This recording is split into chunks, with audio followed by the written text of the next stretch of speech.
Welcome back to the channel, everyone, and today we're going to be jumping into some Yeti attacks for the first time here at Town Hall 13.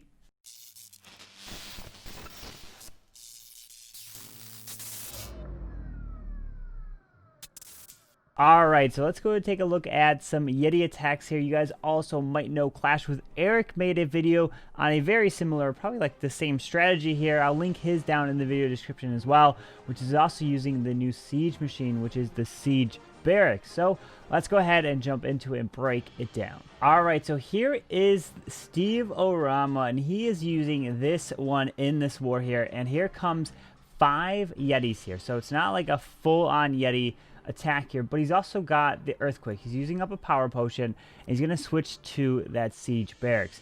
And I'm finding a lot of the similarities and bases I can hit with this have around the town hall on the outside. Yeah, it's only level 1 town hall 13, so it won't end up having to freeze anything or slow anything down.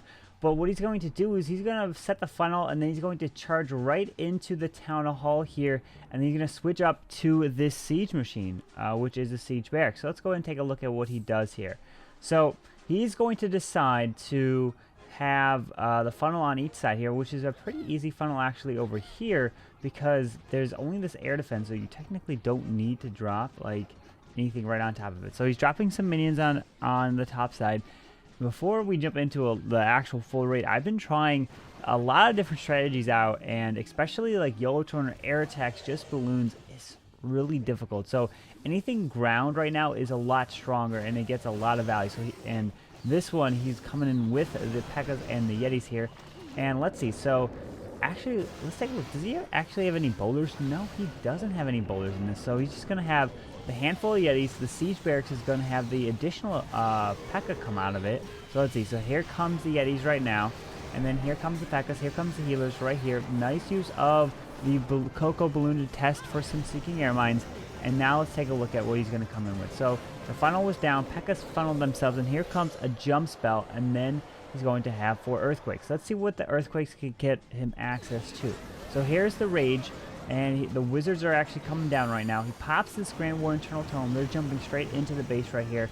But what's happening to these guys down here and the queen? Oh my goodness. The queen and a lot of these troops are actually walking on the outside here. And then let's see. So he's charging the handful of P.E.K.K.A.s into the core here. But now what does he get access to? So the Quad Quake now opens up the base to pretty much everything right into here. So all of these buildings can get taken down. So the only buildings now that can't get taken down by the queen technically on the outside is going to be, I would say, just these two right here. The only things that can't get taken out by the queen, because what does he have inside the core? Well, he has his king and he has his Yetis, which some of the Yetis actually can reach over and actually take out this right here. But let's take a look at what he has inside of his siege barracks right now.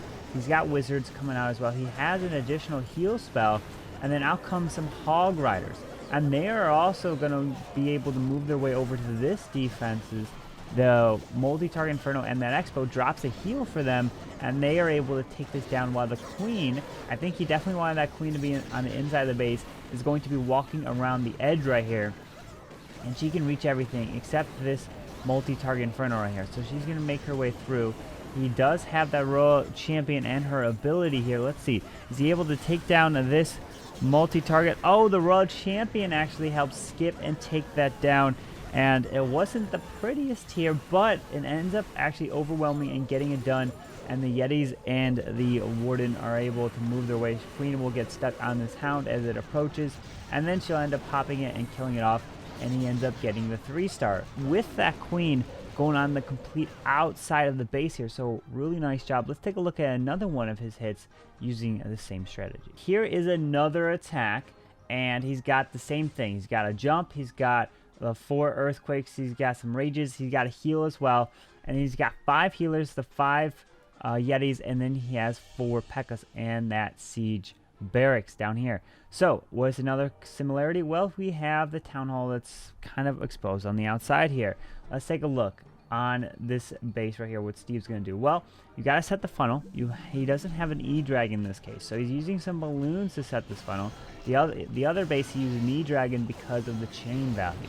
So he's dropping some balloons to set the funnel here on the Archer Tower.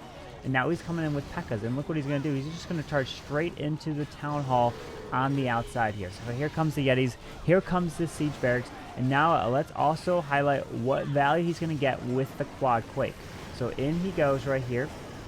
And the nice thing about dropping the healers straight onto the troops is because they'll be healing the troops right away, and they won't be stuck on, let's say, a Grand Warden if you're doing a Grand Warden walk, and they sometimes won't transition off to them. So now, what does this Quad Quake give him access to? So he's going to be able to now reach with his queen going inside the core. He'll be able to reach over the wall, grab all of these defenses here, pretty much actually all of them here. He'll be able to reach with the queen because of that opening right there, and then all of this. So the only things that he won't be able to reach are these defenses here in the corner, but let's see where he has his hogs and where they're going to go.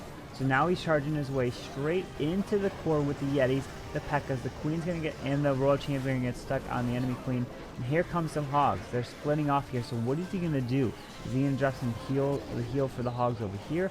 I mean, the best case scenario, you want the hogs to kind of be in a group, so he decides to drop the heal over here on the left for this multi-target Inferno and the cannon. And it looks like the queen is going to continue her path up the base over here, and they're just going to be able to help get a ton of value. He's going to save onto this royal champion ability.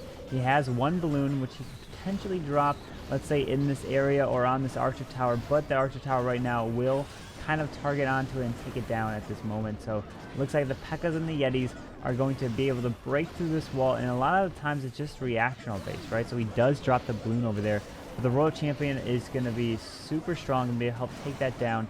And then she's going to move her way over to that back section here, which is this multi-target and wizard tower, and she's going to help take that down. So it worked really well in this case, jumping and then using the Quad Quake. So the Siege Barracks with the Hog Riders coming out as the back end and healing them up is super strong. We'll take a look at one more example using the Yetis here and that new Siege Barracks. And remember, guys, check out Clash with Eric's video on this same strategy here. And he goes into a lot more depth as well and a lot more examples, which will be linked down in the description as well for you guys. Now for the final attack, this is going to be a pure Yeti smash here, and this does not involve that new Siege Barracks. So let's take a look at what Necro's going to do. He's going to come in with 8 bowlers, and he has 2 jumps, and he's going to involve a Warden walk here. And what is one of the key objectives for this Warden walk? Well, you're going to want to take out a multi-target Inferno if you can. So let's see if he's able to charge this Warden into taking out this multi-target Inferno. Sometimes you're not able to, because if you're able to kind of charge your way in and have a jump right into this first section, some of the troops will be able to actually walk over to this multi, and that'll help out, so you might not always need to take that down. So you have to be careful. You don't want to pull out the clan castle early. It looks like he's setting the funnel, and it looks like he's not going to take out this multi with the Warden here, because he's going to drop this jump is going to give him access to this multi-target Inferno, so that's okay in this scenario where he's not going to take it down. King's going to get a ton of value here on the outside, and now what is he going to be able to get? Let's go and pause this and see. This one jump spell gets him access into this section right here, gets him access into this section right here, and gets him access into this alley right here, and then this one as well. And he has a second jump, right? So if it's connecting all that, your second jump is probably going to be like somewhere around here to get him into this next compartment that's going to be right here to be able to reach over the wall. Or he could even hold off and see where they go and get into this section right here. So he's going to pop the Grand War Internal Tome through the Town Hall. Bowlers are skipping through. Protects the healer through a Sam.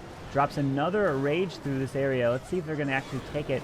Here comes the Royal Champion on the top side, because he's seeing that a lot of the bowlers are not going to that top multi. Actually, it doesn't actually open up that section. I take that back because he only dropped it here.